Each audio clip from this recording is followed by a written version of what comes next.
Hi, Kavi. Hello. How are you? Good, thanks. How are you? Good, thanks. You can hear me? Yep, I can.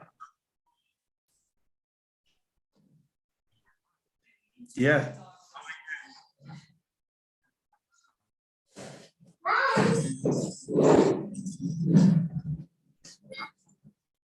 What's up?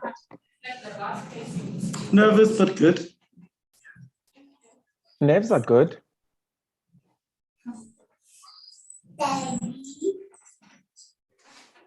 What's up, BK wa rasa bathong re mo bathong?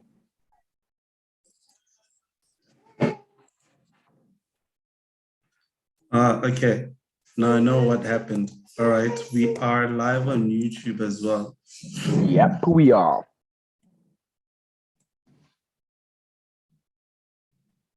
It's Jazz. Yo, Tom Yam. what's it, huh? Shapuzet.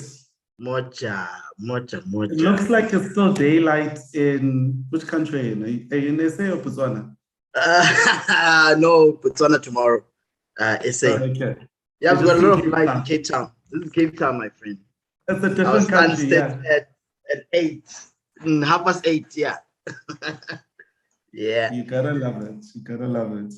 absolutely. Keeping well? Keeping well. Actually, I'm not even doing Botswana anymore. I just got out of call now because of COVID and all that stuff, with the new variant. Oh, yeah. Yeah, so That yeah, is a slip. yeah, it's and also we just we're out of stock because everything is still held at the port. So Oh, snap. yeah, Okay, I guess it's a bit of a blessing in disguise. yeah, there's a massive demand now, and we might lose traction for season. So yeah, Okay. it's a bittersweet situation. Yeah, you're right. And that I'm good, my friend. I'm glad. I'm glad. Karabo, jazz, Karabo. Sure, Karabos. Hi, Jazz. Nice Hi, meeting boss. you. I was wondering when is he gonna make the introductions?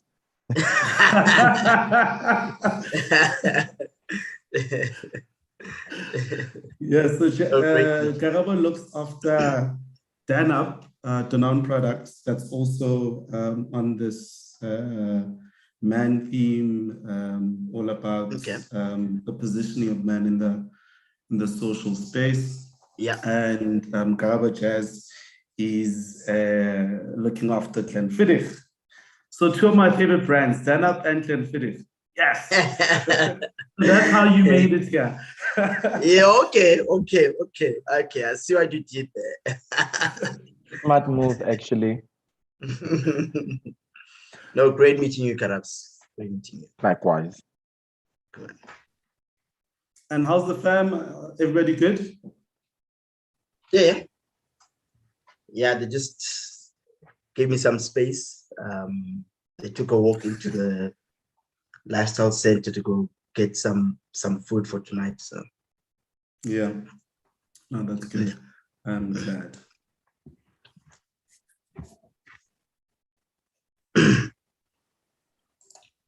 Just trying to sort out the YouTube and Facebook live. Oh yeah. Yeah. Wow, Facebook and YouTube, you really are on a mission of getting us famous, eh? It's all about Glenfiddich, Danup, I'll claim my check after the session. Yeah.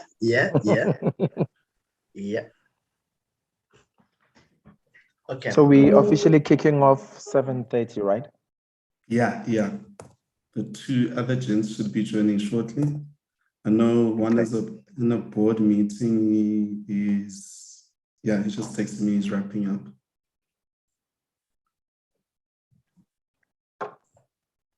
All right.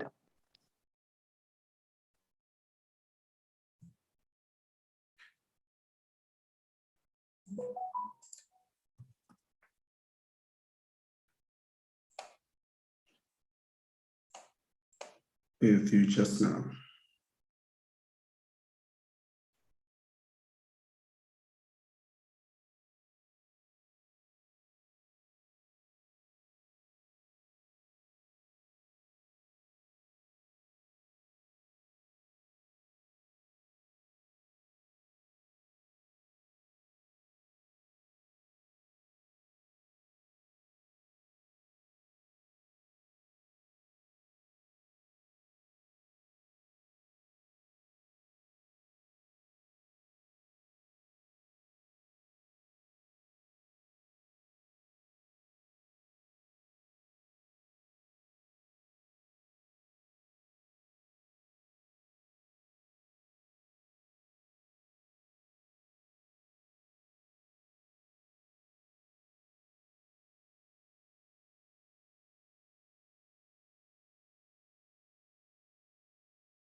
Hey, Jazz, I should have actually asked you to play something. Me, use the resources in the virtual room. Pardon? Yeah, I'm saying I should have actually prompted you or prepared you to play something in the background. Oh, shit. You are sleeping on the job, my friend. I am a strong sleeper. Yeah, you're a sleepist. But hopefully this is one of many. So we'll get it right eventually. We'll get it right. Yeah.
Good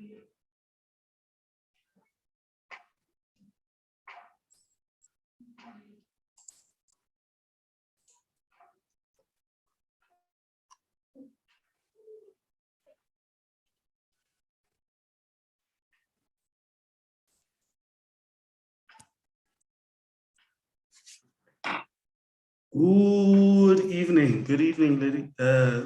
You're so used to ladies and gents.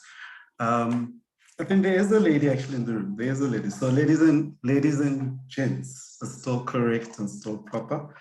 We are going to start in a minute. To apologize, I think two of the panelists are just in a prior meeting just before this one. They are joining shortly, then we'll kickstart. But thank you for joining. Please feel free to use the chat box to say hello to everybody. We're also, there we go.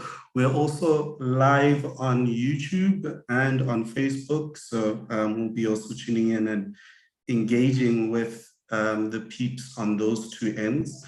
And yeah, so let's give it a minute and we'll kickstart the first official BKCorp virtual bonfire.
Let's give it a go.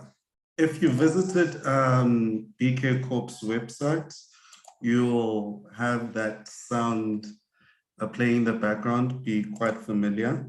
So nothing new, but thanks for joining, everyone. I know we've got most of our peeps on YouTube and Facebook. We see you, and let's participate in the different chat boxes to engage in this first virtual bonfire by BKCorp, and really looking forward to unpacking the topic of the day. So the panelists, well, two of the panelists are with us bright and early, much appreciated. And we've got two more who are due to join. So we'll get the show on the road, then we'll have them join in within the proceedings. But thank you so much for joining in, and looking forward to having really a powerful conversation. Without further ado, so for those who don't know me,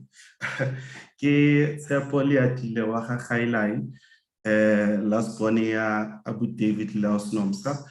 I'm one of the directors of BK Corporation, BKCorp Corporation. And this is really a drive to start conversations with people, and the first being with men within Men's Month, and really engage and unpack social ills, social trends. How can we change the world and really make things of purpose mean more to really people in our society? I am glad to have with us today in the first official bonfire, Karabo. You will reveal yourself, and please, by all means, introduce yourself.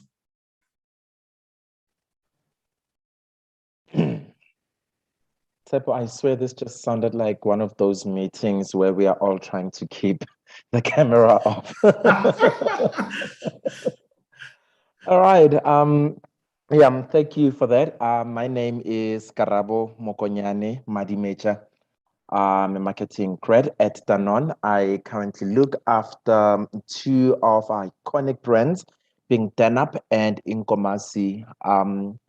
Yeah, and some of the work that I do, more especially on Danap, really does focus more on giving platform for men. And for me, with November being men activities, and in line with the work that I do, I saw it quite appropriate that I be a part of this discussion. I'm always game and looking forward to conversation with anything that has to do with the empowerment and the bettering of men. Thanks. Thanks for coming through, my brother. My brother, Chomiam, who are you? You're still on mute, my friend. Oh, well, what's a Zoom meeting without saying that? I know, right? Months later, and we still can't get into it.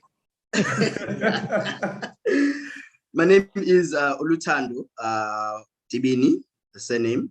I go by the name of Jazz. Everyone knows me as Jazz. Born and bred in Cape Town, in a township called Ekukuletu. I'm a big traveler. I look after Glenfiddich from a perspective. One of the global brand ambassadors for them, looking after South Africa, Botswana, Namibia, Mozambique, and Zimbabwe.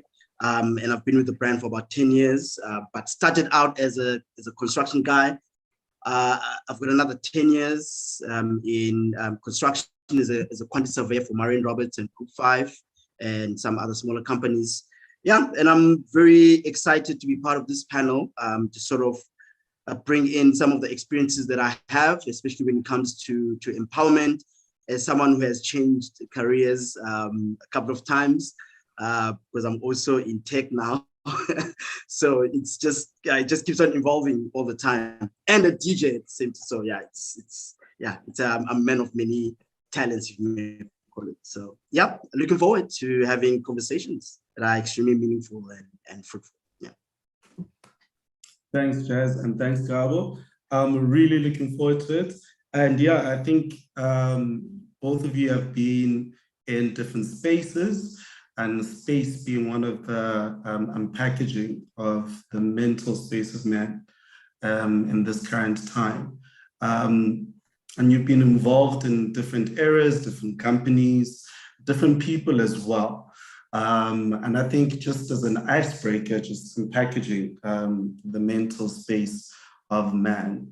In terms of spaces, when one talks of spaces, what does that mean to you, Karabo?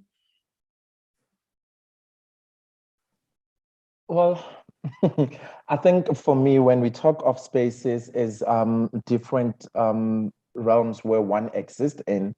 You know, be it professionally, be it your social standpoint, be it your position, even just in a family setup. So I think we need to then get to a point where we understand how the different makeups come together to make one as a collective. Because often we hear this notion that you know, X person is a bit different when they're at work, or when in comparison to when they're at home. But for me, I just believe that those spaces really should exist in on the same spectrum, you know. So if you're going to be, for lack of better words, quite a nonsense person at work, you know, it becomes a bit weird that you'd be a nonsense person professionally and then you'll be a loving person. If you are one that displays toxic masculinity in the workplace, I can already kind of tell what happens in your household, you know. So for me, really, spaces is about the intertwining of different segments of our existence into one to make up a holistic picture. Oh, no, I think you touched on a very important point that even in the spaces that you exist in, they like correlate with each other and they influence each other to create the wholesome man as a at the end of the day. Jazz, what's your idea or perception of space? Well, it's quite a broad concept, space, but I think from my side, we don't get to own a lot of things, but one of the things that we can actually own is space. And it's how you convert that space into, as Ukara was saying, you know, the person that you become, a product of society, or whether you're a religious person, everything is based on the space. It's something that you've got full ownership on, and it's a personal gift. Yeah. Yeah, definitely. I think you touched on a very important and critical point of it's something that you're in control of. And it's very important to be aware that it's something that you're in control of. It's something that you choose to enter or engage yourself into. I really love that. Thanks for the inputs. Our latest panelist, Diso, thank you for joining. Introduce yourself, who you are, where you're from, and why you're late. All right, thank you very much, Bito. Well, I'm Tsepo Lepaga, of course, from Orange Farm. I happen to become a reverend, a job that I love very much. And of course, I teach as an academic at the University of South Africa in the Department of Philosophy, Practical and Systematic Theology. That's all, Bito, for now. Yeah, we'll get to the rest. But thanks so much for joining in. What we just began with the gentleman, with Karabo and Olutando, just in packaging, obviously the topic of today is the mental space of man. And just in packaging, what is space relevant to each other and to man and where you are. So we touched on a number of issues on it relates to where you engage yourself into. It's something that you're in control to. You obviously as a reverend, as a man, as a lecturer as well, you engage with so many people, and you also have people looking up to you or seeking to you for whatever reason. How do you relate with space? And how do you control and manage your space in that sense? Okay, thank you very much, Bito. And of course, Bito, when we speak of space, one would want to be deep, but let me just confine myself to, when we speak of space, of course, we'll speak of a realm. And I think I would confine myself to the notion of a realm. And of course, a realm in this regard is filtered by a space, I mean, socially, psychologically, economically. And of course, I would add, because I'm a reverend, spiritually. Of course, these, they determine you moving through different spaces. So with men, I think we as they would say, we find ourselves between a rock and a hard place. On the one hand, spaces that we operate under. These are spaces that have been put largely in place by a system that, of course, all of us want to see broken down. That is, of course, patriarchy and all those things. But at the same time, these spaces that we find ourselves in are largely, we survive, of course, through the results of patriarchy. So we find ourselves in a tight spot. And of course, we've gone through a number of things as men. I mean, for instance, with patriarchy, our generation, of course, we're benefiting from patriarchy, but of course, we want to see it collapsing. But at the same time, these are spaces that give us, make us who we are, and all those things. So it's a bit confusing. And I mean, men that we must grow up, we must bring up in this time, are of course confused by a space that we find ourselves in. Bito. Thanks, Bito. I think that's a powerful insight there. The concept of the realm, the concept of the different spheres that a man exists and coexists in, and how to navigate in. And I think what every man is, and sometimes even afraid to admit that we're really in a tough spot. Most of the times we don't know, but we're expected to know. We're expected to lead, we're expected to be that role model. But we're not really expressing on, look, actually, I don't know what I'm doing. I don't know where I'm going, and I don't know how to go about it. But we have to brave face and really go with the ride. And that's where sometimes conflict clashes, social ills really exist, and the lack of understanding and trying to navigate boldly so, because of this expectation and perception that you're supposed to, you're a man. But nobody's really touching on those things. And when we talk about mental spaces, I think if we look at the stats that everybody is aware of, it's even increasing. We've just been we're still in the lockdown situations and the disaster management.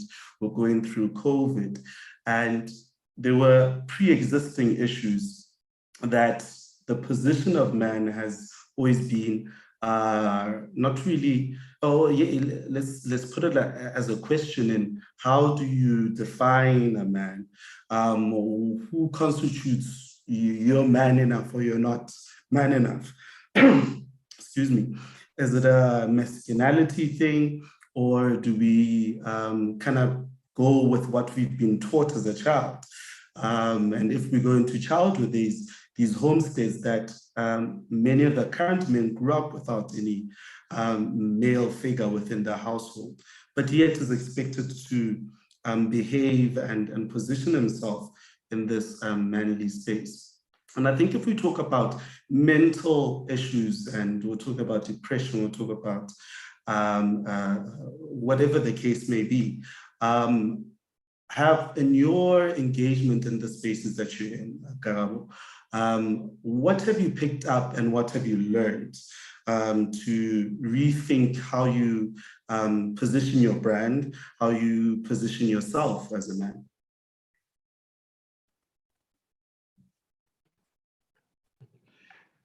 I swear you just asked me a high-grade question, but all right, let's give it a try.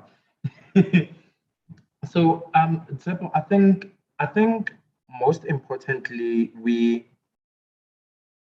ought to, before we can even get to where we are, I believe we have to have a solid understanding of where we come from and try seeing how where we come from has replicated into where we are now. Ngababule Sarah. And what I mean by that is that one, we know that it is 2021, and yet somehow we're still seeing the legacy of our past, right? And I feel like it is quite important for us to understand where it all went south so that we can understand how we go about fixing it. Truth of the matter is that we know that as a country, as men, but I'll just bring it closer to home. We know that as a country, we have quite a violent past, with systems that were designed to oppress men. So think of it this way. Think of the migration from back in the days when our fathers, actually, let me use the right term, when our fathers had to leave their homes, their wives, their way of lives, which they had come to know so well, migrate all the way to come to the city of gold and all the other cities to then start working for this gold. Now, we also need to look at what is it that happened during that process. We also need to look at the violence that they experienced during that transitioning from their life, the normal livelihood, to their new reality. And we ought to look at the dehumanizing factors that they had to go through, right?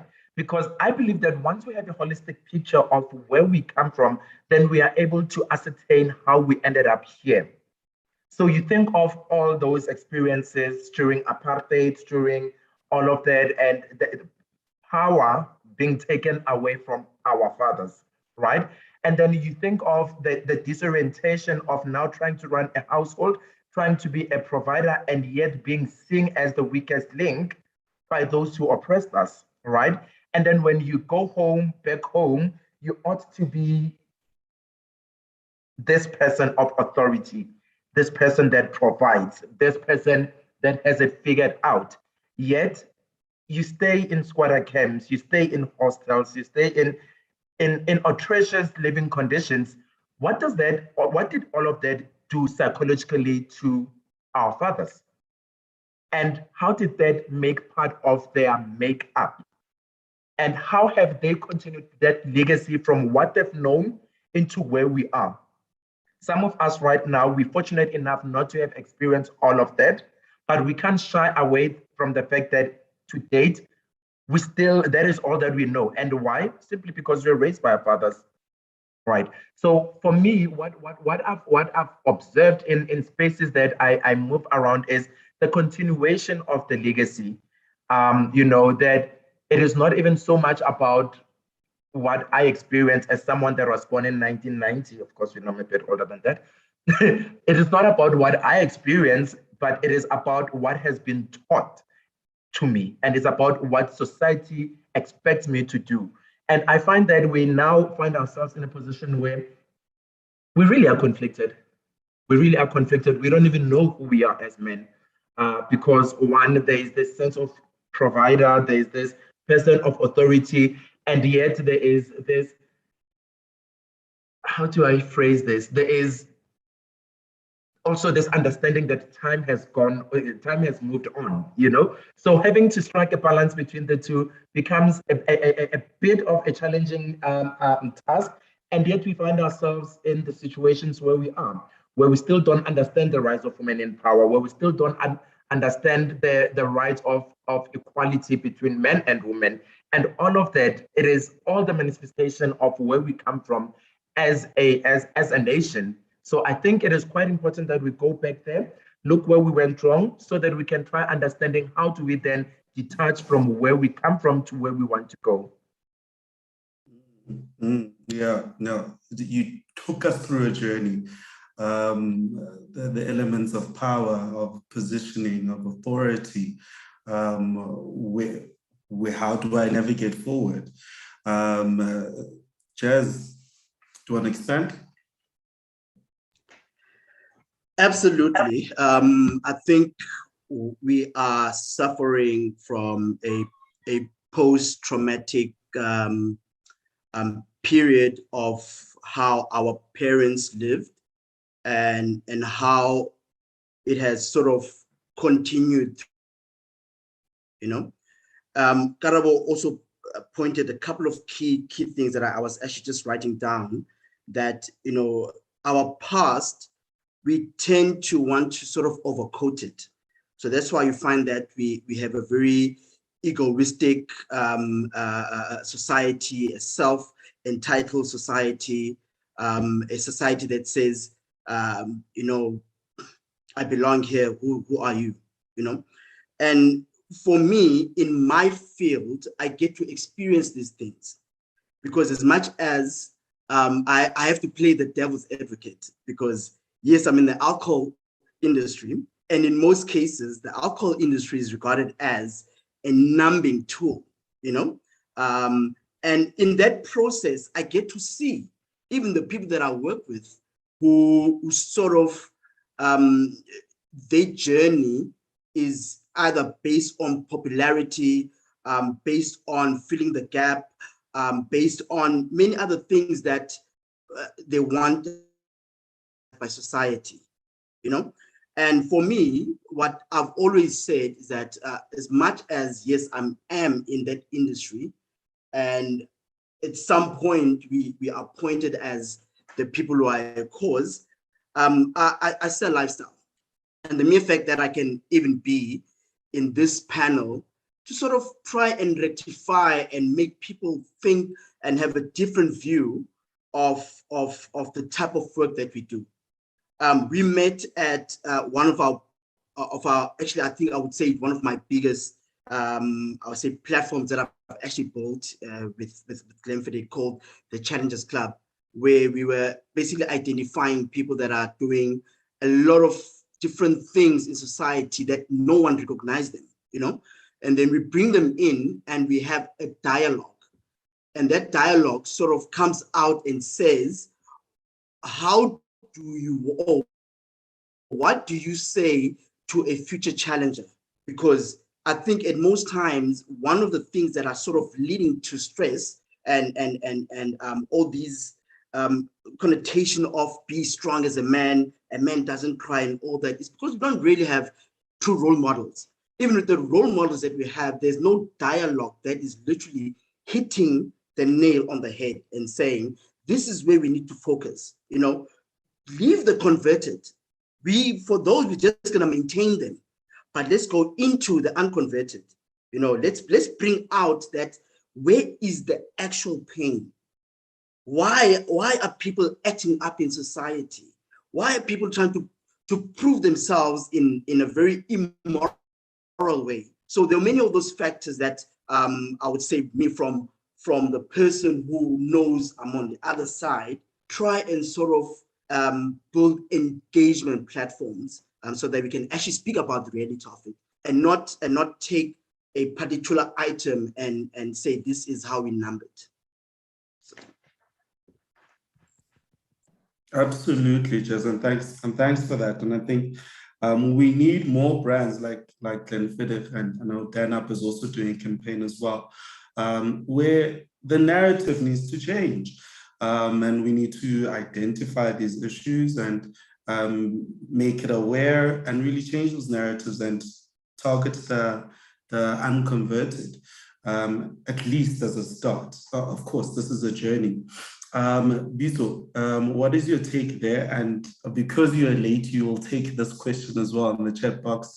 And everybody in the attending, please use the chat box and in the Q&A, please share your questions there. Also on YouTube and on Facebook. I am navigating everything, so I'll be sure to catch it. But the question here is, nothing much has changed. And the question is, what do I do, or what do I as a man need to do to change? So yeah, your take and inputs on that. All right.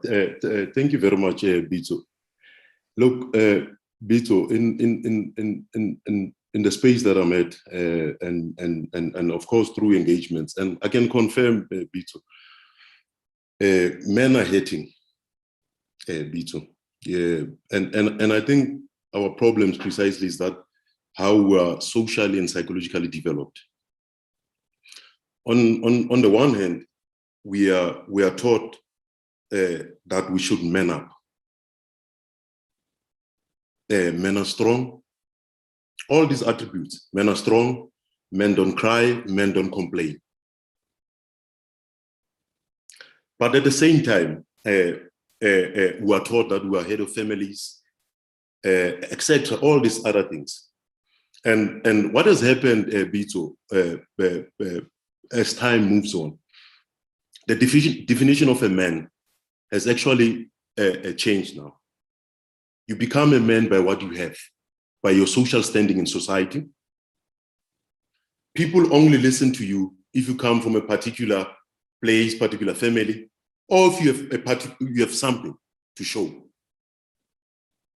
I mean, you even see this in family gatherings. If you're not working, I mean, I'm just making examples. If you're not working, etc., no one takes you serious until that guy who comes from somewhere, who's working, who drives, whatever, comes in and starts speaking the same thing that you suggested and gets to be taken serious. So you can't even open the fridge.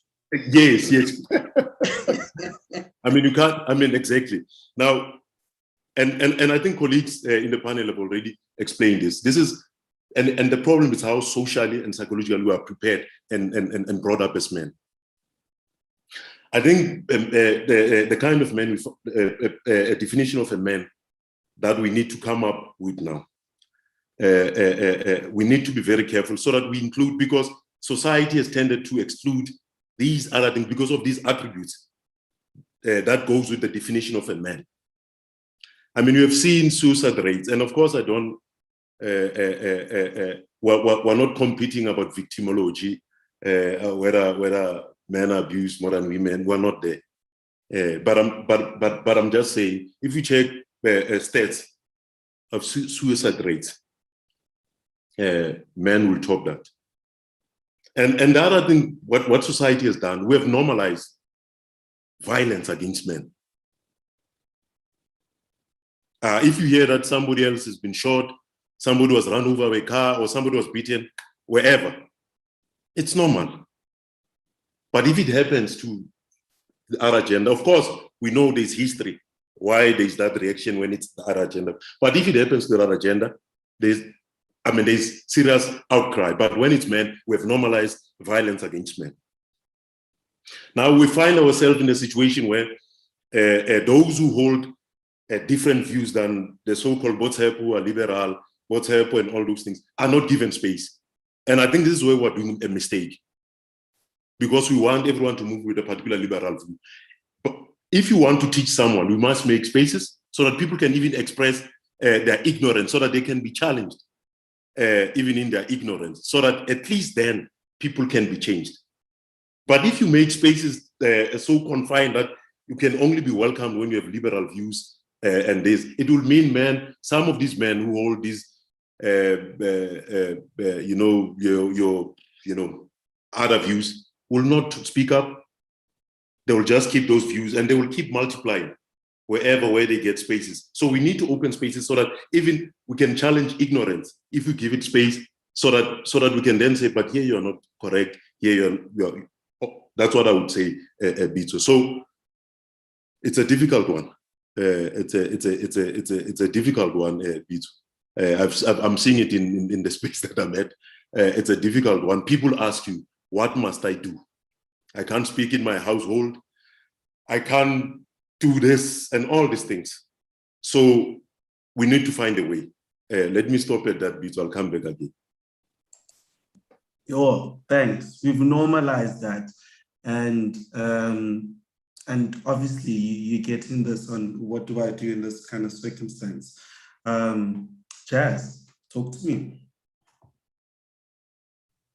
Okay, I just want to tap on that, the question on what do I need to do as a man in order for me to change. I wrote a very important, I would say, part of my journey you need to acknowledge your fault. You need to acknowledge your mistakes. You need to acknowledge the fact that you are struggling, because we tend to live in these cocoons, and it's outside society. We look like, you know, we're on Instagram, people looking at all this stuff, traveling the world and all that, but deep down inside, you know that there is absolute darkness. And I think the darkness is the one that that needs to be given light, if I may call it that. But in order for us to be able to change, we need to start acknowledging. If you don't acknowledge, you are going to struggle on your own, because you cannot keep on putting a bandage on top of a bandage on top of a bandage. The wound, the moment you put too much bandage, the wound starts rotting, and it becomes deeper and deeper. And by that time that you probably trying to heal it or taking it to hospital, it is saying again. There's no other way I can put it, you know, other than get close. And I think also coming from the society that I come from, a bit closer, where a lot of it's spoken about being a man is, you know, going to Ndabeni, coming back and all that.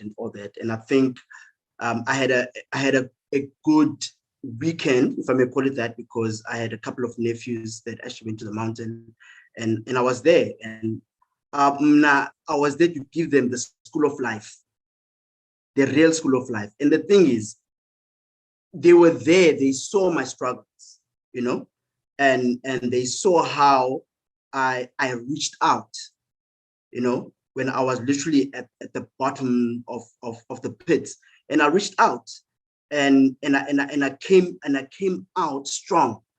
And I made an example. I said, this is a living example. It's not talking about Uncle Temba that we don't know from somewhere else. We're talking about your uncle. When you had, there was a period when you were asking, Auntie, what's happening to Malum, you know? But I think the most important thing is that acknowledgement of I am struggling as a man, you know, and that whole thing of society of you are strong. No, yeah, thank you. Thanks, Jess. Acknowledgement, I think it's key. There's been a post that's trending that's saying it's okay to cry, it's okay to feel pain, it's okay. And a very good friend of mine was saying, yeah, it is okay, but is society to hear, is society ready for us to say it's okay? If I'm saying that I'm crying, you're in pain, the first reaction is like, come on, man up, don't cry. Exactly. So yeah, it is okay. We need to allow these spaces to create okay, and it's very multidimensional, and it's not a one path that solves it. And I think what's important is for more people to share their journey and their story, because everybody has a story, everybody has a journey, everybody has a challenge, and it is we shouldn't underestimate and how it is for somebody just hearing your story that it just changes their lives literally. KB, you got your hand up. Go ahead. Thanks, Tsepo.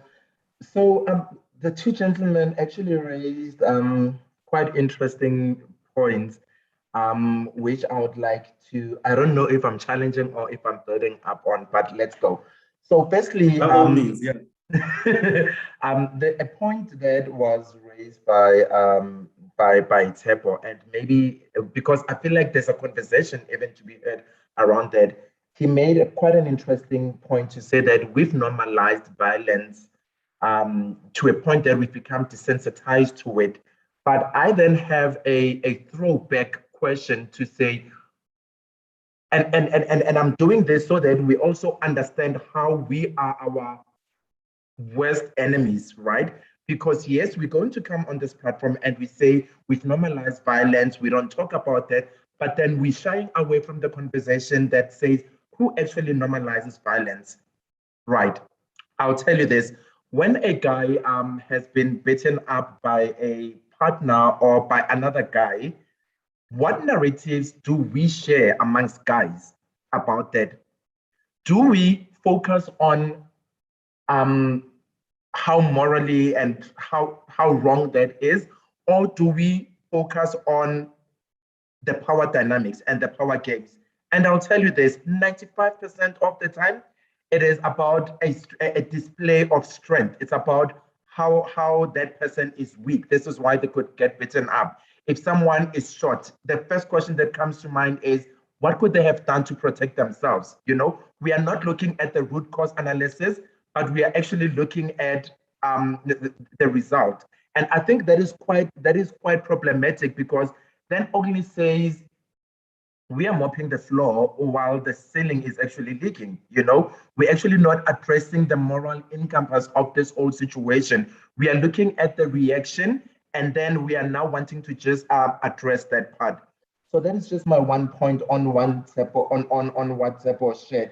And then as I was listening to Jazz talking about, you know, Abashana, I believe, I might be incorrect, but you'll correct me, about Abashana going to the mountains or something along those lines. A thought popped to mind to say that, could that also not be the foundation of the problem? Why do men need to be taught to be men? Right? And I'll tell you why I'm asking this, because I feel like by simply, even that cultural aspect of it, already we are creating a perception that there are certain conducts, or there are certain behaviors, or there are certain attitudes that are only acceptable or should be applicable to men, right?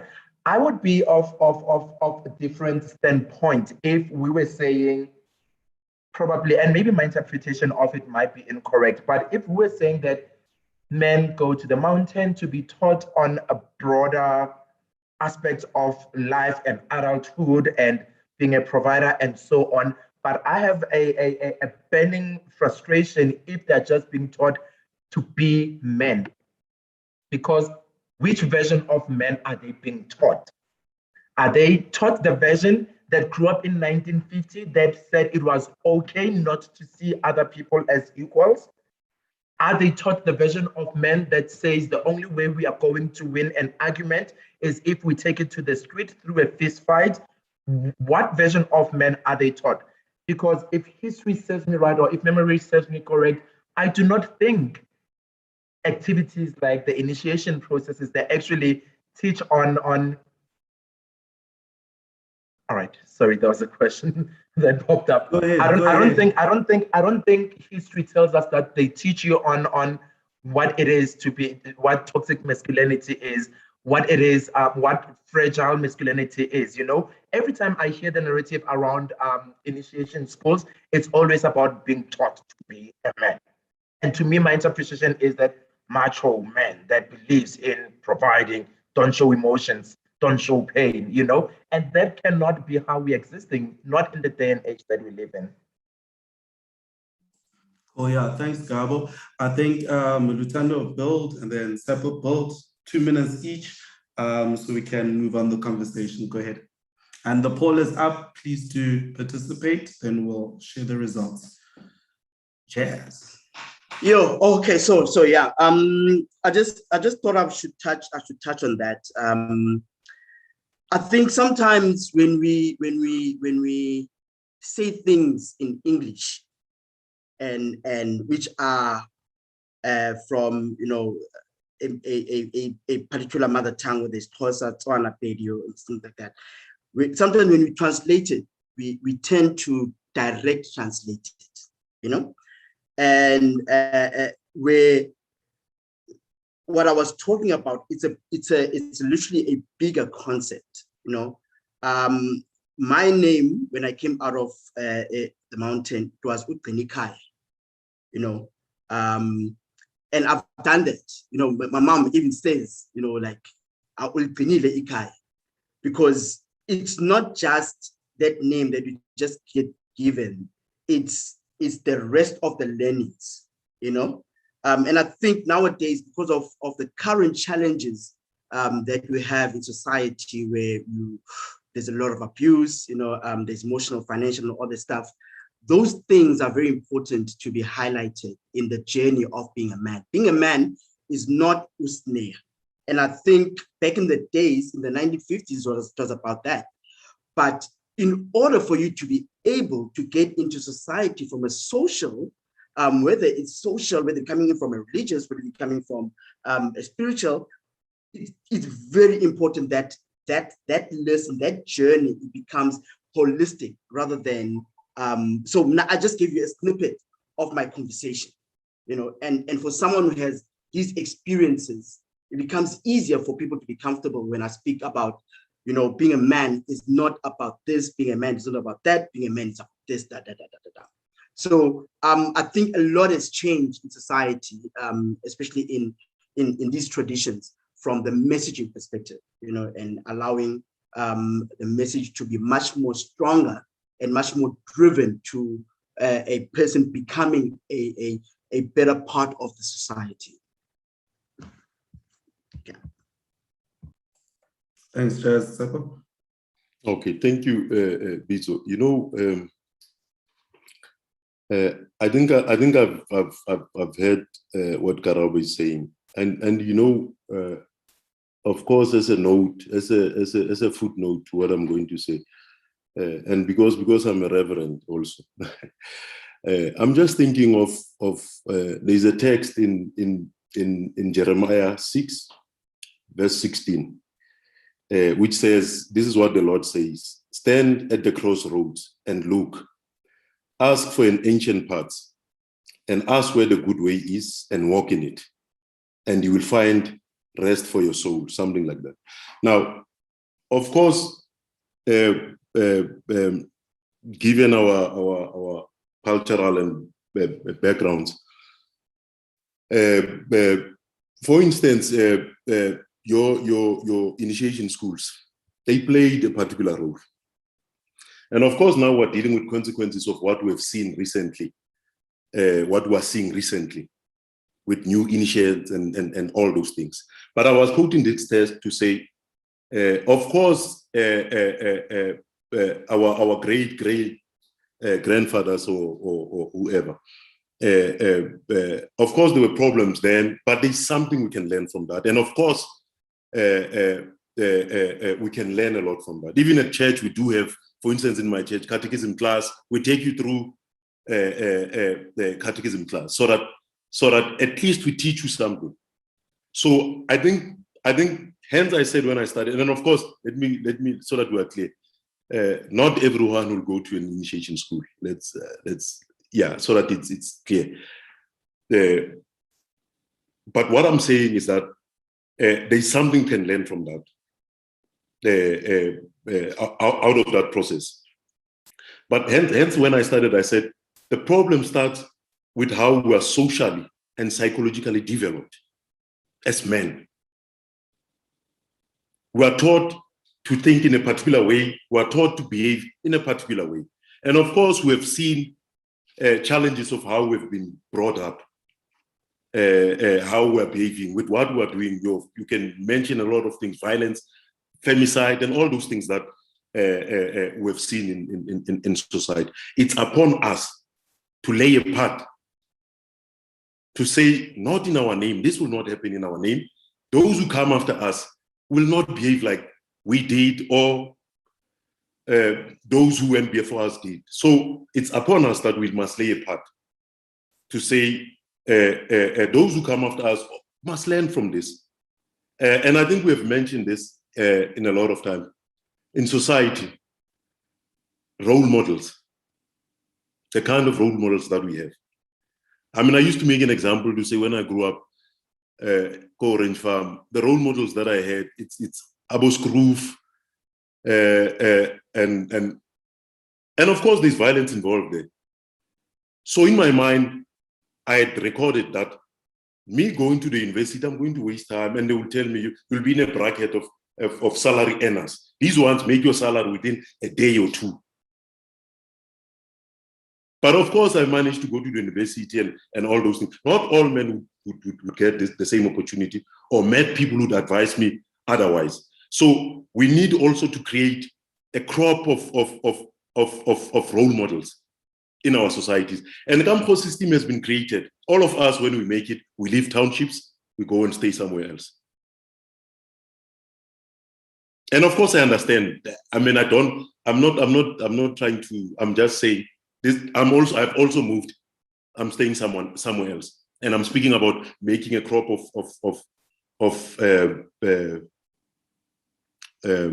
role models. But also we need to redefine, because I think we're losing it. We need to redefine what is a man.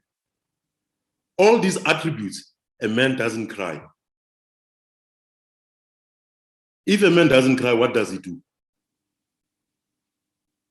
Even in our own spaces where we're jokes that we make, like you said, Karab, when we said we've normalized violence, it's us in our own spaces. We laugh about these matters. So we need to change even those conversations where we say we're in closed spaces. I'm sitting with my friends, jokes that we make, how we define man. It must start, of course, from those small spaces, so that society, whatever that society defines of us, will not have an impact on us, because it's us. I mean, there's now a video trending. I don't know if you saw it, where they're laughing from. There's a young man who's wearing a Nike sneakers. Yeah. And people are laughing at that. Yeah. That thing has an impact, not only psychological, but social. Those who are coming up. It means, I mean, whoever who comes up to say, to be a man, I must wear his part. What I mean, you know. So we need to change how we do things, create a crop of and I think we need to go back. Let's be our corn and be, you know, make differences there. I'm not saying we stay there, but there's nothing wrong staying there. But I'm just saying we need to make differences there, because what has happened, we have internalized these new definitions of a man, and we act upon what we've internalized. The mind is so powerful. The psyche. I mean, that's why because would say, get hold of this, and then you are done with that particular person. So we need to liberate the mind of man.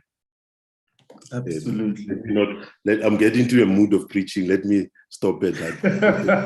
Sorry about that. Preach, brother man, preach. Sorry about that. Thank you so much, Chips. We do just have an hour. I'm not sure if I'm regretting my decision of having just an hour. We did start just in 10 minutes. I hope everybody does have an extra 10 minutes to stretch it.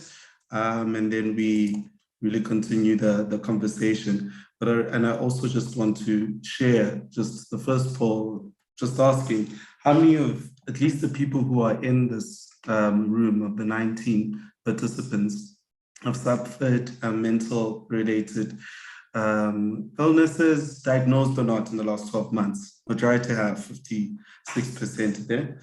And it just goes further with the narrative that what exists in society in the spaces that we're in.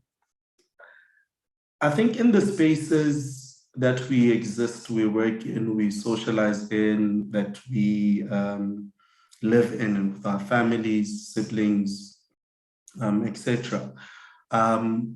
We, in most cases, if not all, know of somebody who has either been the person who's incited violence against women, or has engaged in femicide, or has verbally abused, physically abused, financially abused kids, women, etc. And in all spaces, we know of someone. I want us to chat about how do we approach or navigate ourselves in that kind of space. And Mushra, I saw your question and closely relating it to it.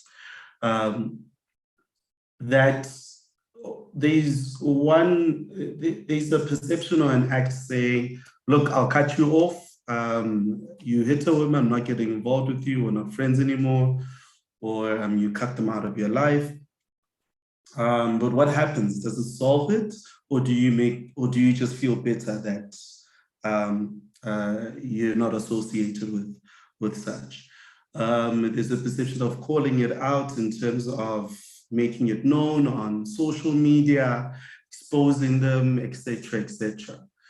And the third element, which really happens, and in my opinion, is maybe one of the tools that can help us in the solution, is who Sistana says Njita,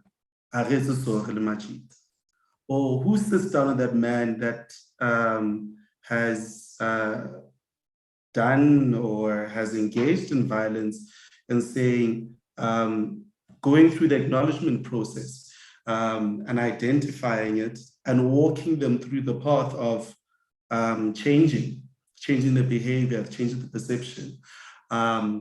Because I think we're very naive when we think that men will automatically change or see the light or grow into being a different man just from being exposed or just from being arrested. They'll come back as a different man. How do we navigate in those, and how do we challenge ourselves into this has happened?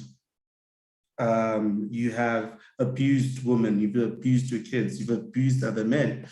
How do you speak to that man? What are the conversations that we're having in that particular space? Any takers? All right, I'll go. Tsepo, I think that is actually a very loaded set of questions, and it touches on various aspects, right? Because one, I personally am already even a bit uncomfortable over the fact that we still need to be sitting down with men to assist them becoming the better versions of themselves, you know, because it has gone on for too long. You know, it has been a norm for far, far, far too long that I don't know if we actually are still in a position where we should still be having conversation. But on the other aspect, I also do get where you're coming from. And I think the responsibilities that we have as men is that we need to go back and do the work, right? And doing the work, I like the point that Tsepo actually made earlier on to say that we work so hard on ourselves so that we can be at a point of privilege so that we can move out and be disconnected or not be associated to where we come from. So now you understand that if there's already a broken system, and instead of people coming back to fix that, people keep living and it just keep recycling, it just keeps producing new versions of the brokenness, right? So this is why we've gone from just a simple clap on the street, just to dragging a lady when she does not want to talk to you, to actually being bold enough to forcing her into a car and ending up burning her up. All of that, it is the new version that keeps that keeps being reborn, you know. So we as men, we ought to do the work, right? And how do we do the work? It is not, it's not going to be overnight, but we could first start off by holding each other accountable, which we do not do.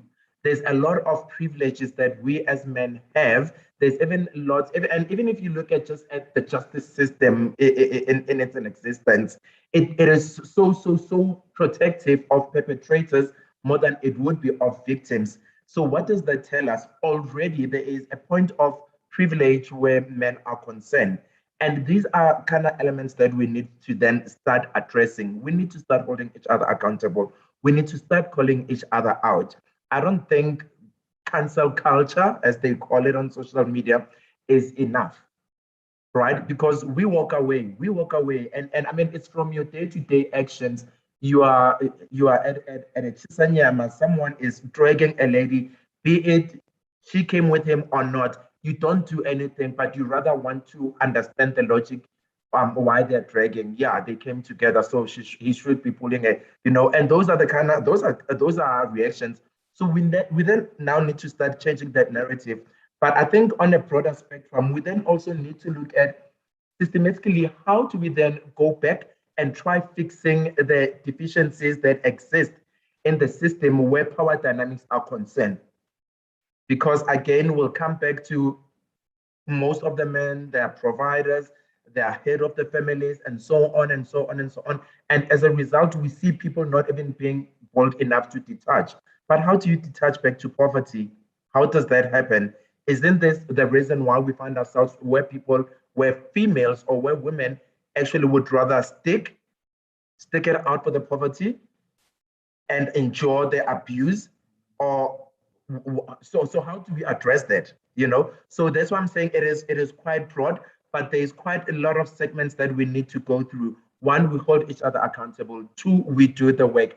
Three, we have these conversations, Tsepo. As uncomfortable as they are, we call each other out, we challenge our ways of thinking, right? And this is where we then start seeing the movement into the kind of men that we want to be identified as a man, because truth of the matter is that a man needs to be redefined. The current definition of a man, that's not it. It can't be that man and monster are associated on the same wavelength. It can't be that as a father, your girl child does not trust you because of what she has seen on social media. It can't be that your boy child is so afraid of you because you've taught them that they're not supposed to cry, right? So it is from our point of view, how we do the work, and then we then start articulating that in our circles, and we make the circle bigger.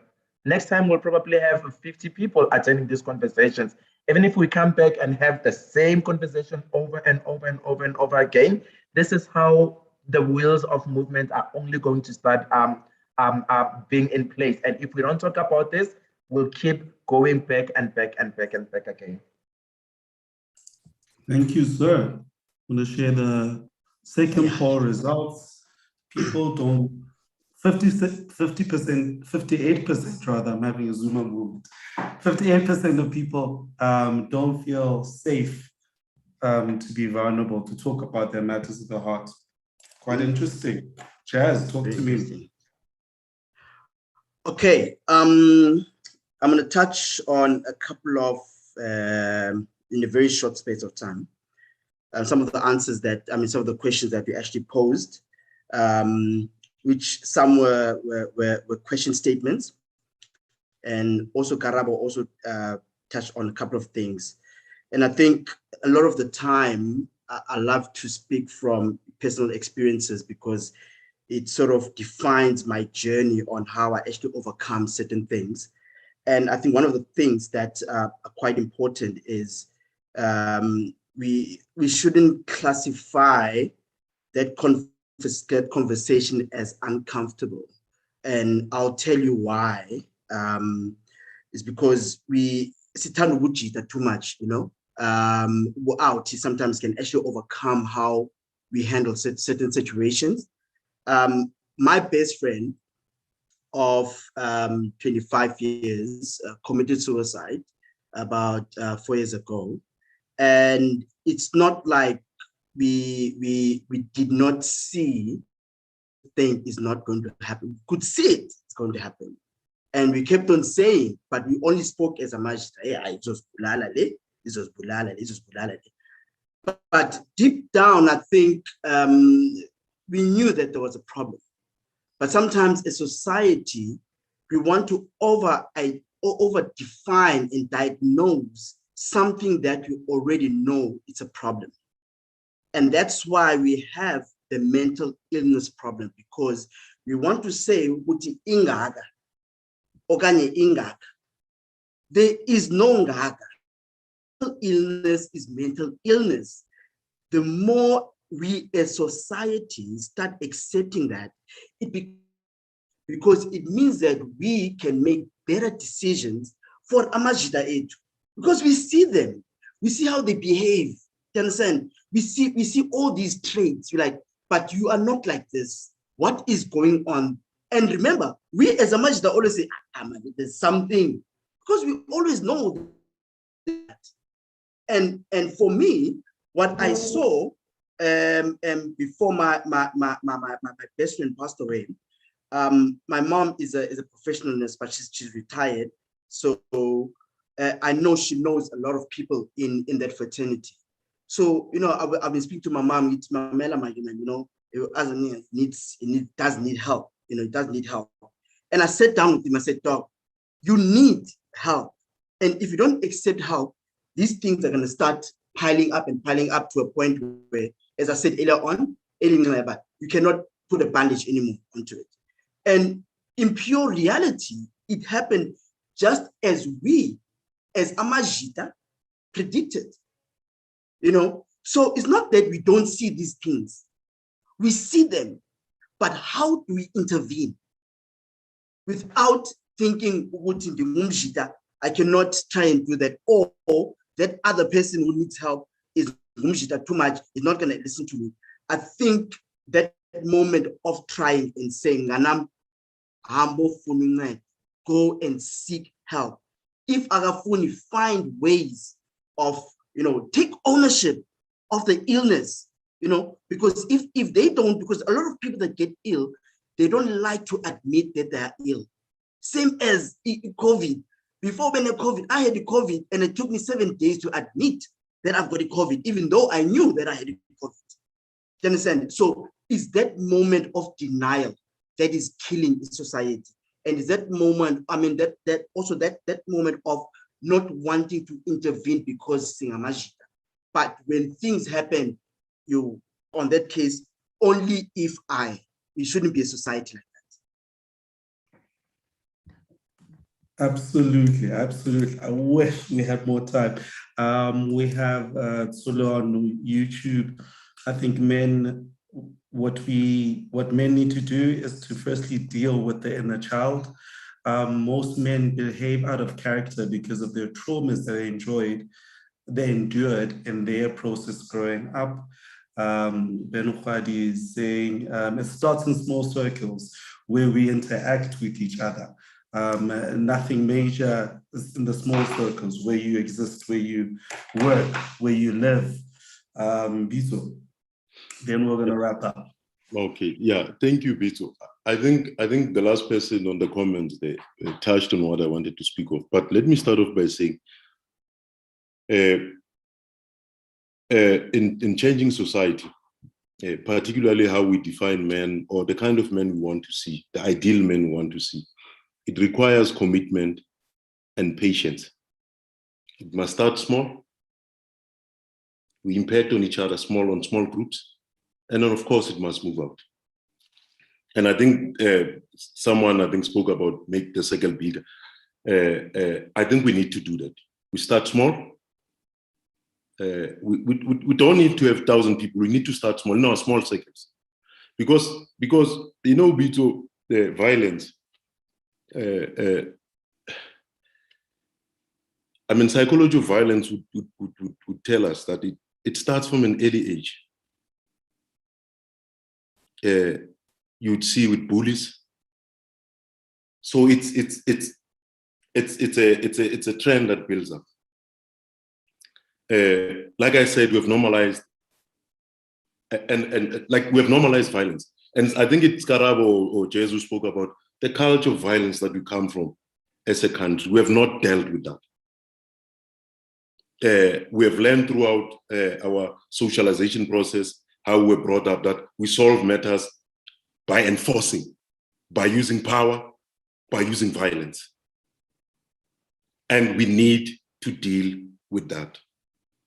And of course, with the last comment, all these things must be solved, even in our small spaces where we make jokes. We must call each other out there. Where I'm sitting with you, we joke and it ends. It doesn't end. I joke about this, you keep quiet, it means you affirm it. So we need to sort this thing out from our small circles, where we're gathering as friends, wherever, because violence manifests itself in different ways. You keeping quiet and say, look, it doesn't affect me. Well, it doesn't affect you now. In the long run, it will affect you. That's how violence works. Because it then becomes structural. So we need to put an end to it and start calling each other in our small circles, friend gatherings, wherever we are. We need to speak about these things there. And of course, we need to put pressure in institutions, like institution that I'm leading, the church. Because we stand in pulpit, and without seeing that this is what we're enforcing. Man is the head of the family. A man must take charge. But we're not saying how. We must sort this. Churches must also be called to order for this. Because there's a monogamous dialogue. A minister I speak, it's a gospel truth, people take it. So we need to have an engagement even in those spaces, particularly in those spaces, your churches and other spaces. So we need to solve it at that level, and I hope it will spill over to the broader society. Let me end it at that, Bito. Thanks, Bito. Thank you, gentlemen. It is 8:43. I'm going to ask us to do just closing statements, messages, and really surrounding. Now we've got the space. We're in this space. It's an initiative about creating a platform, about sharing your own story, sharing your opinion, and these people who are listening. We cannot, and by default, we've got the responsibility to tell our truths, to tell your truths, in order to inspire people to tell their truths in their spaces as well. Because I think we all across the board agree that things need to change, perceptions need to change, structural systems need to be broken. And we need to realize, and when you look into the mirror, at times we're in a state where people are not even proud to say I'm a man, because that means you're trash. That means you are abusing somebody. That means you're not worthy of X, Y, and Z. And in the initiatives of the small spaces, the conversations, using the institutions that we lead, churches, brands, alcohol, non-alcohol, that we associate of ourselves. We've each got a voice. Those brands have a voice, those institutions have a voice to change the narrative. And it's about narrative change, it's about developing the culture of it being okay to call each other out and to hold you to accountability, because that's the culture that we normalize. As much as we've normalized the violence by men to men, we need to also, the same way, in the same culture and spirit, to normalize the change of behavior. So in closing, this is the space we've chatted and conversated about the mental spaces of men. If we're looking forward, what are you looking forward to in terms of, if we're talking about the space of man and the model of man, the positioning of man, where do you see it as a closing statement? Anybody can go.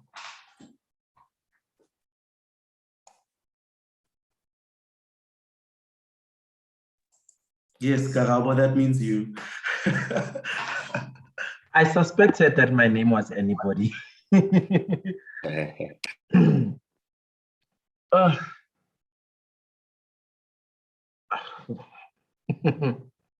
Tricky.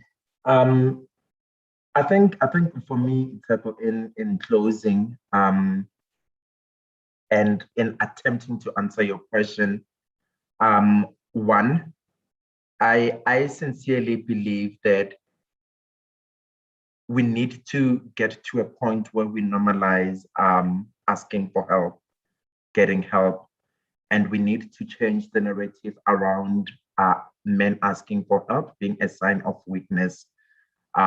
because I do not believe that we are born with all the answers, with all the capabilities, with all the tools on how to navigate this life thing. So there's absolutely nothing wrong with asking for help. I have done it countless times, and I think this is why I'm even at a point where I can comfortably, have these conversations, because I now understand the value that comes from asking for help. As someone that has dealt with mental health issues, as someone that has had to confront ghosts of the past, traumas of the past, I know what it does to one's spirit, to one's existence, and I know how it shapes in how we relate to people, and I am so thankful and I'm so glad that I get to have platforms that allow me to have these conversations. So I keep spreading the gospels, because I mean, currently you would know we have a campaign that we're running that just simply says, you are what you fill up on. If it is toxicity that you've been filling up on, you will be that. If it is patriarchy you've been filling up on, you will be that, So we have an opportunity to go back and do the work. It's not going to be easy, but it is possible. It is never too late for men to ask for help. And the new space that I would like to see men tap into is the space that understands that it is okay to ask for help, and that their masculinity is not defined by their inability to cope. I think if I say the last thing, it will have to be that, to say that your masculinity cannot be tainted by your inability to cope with this life thing. It is not easy. It was never meant to be easy. We do not have a manual. We are all trying to navigate, reach out and get the help. It is never too late. Someone out there is waiting, willing, and ready to walk the journey with you. Only if you ask for help. No one is going to do the work on our behalf. Thanks. Thanks, Carl. We need help and we don't all have the answers. Gentlemen, anybody can go.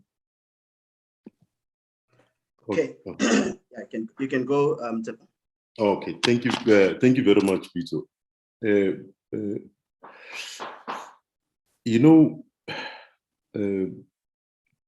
Let me do this, Peter. Again, I'll go for a biblical verse. Jeremiah 6, verse 14, which says, "They have healed the brokenness of my people superficially, saying peace, peace, but there is no peace." Now, in saying that, and I think I will agree with Karab, I think we need to create spaces. It won't be easy. Hence, I said it needs commitment and patience. It won't be easy. Systems have been put in place that define men in this way, that have allowed men not to be held accountable. In an attempt to bring those institutions down or systems, it requires patience from us and hard work from us. We need to, for men to come out and say, I need help, I'm weak, I can't take it anymore, I'm tired of being strong, I don't know how to be strong.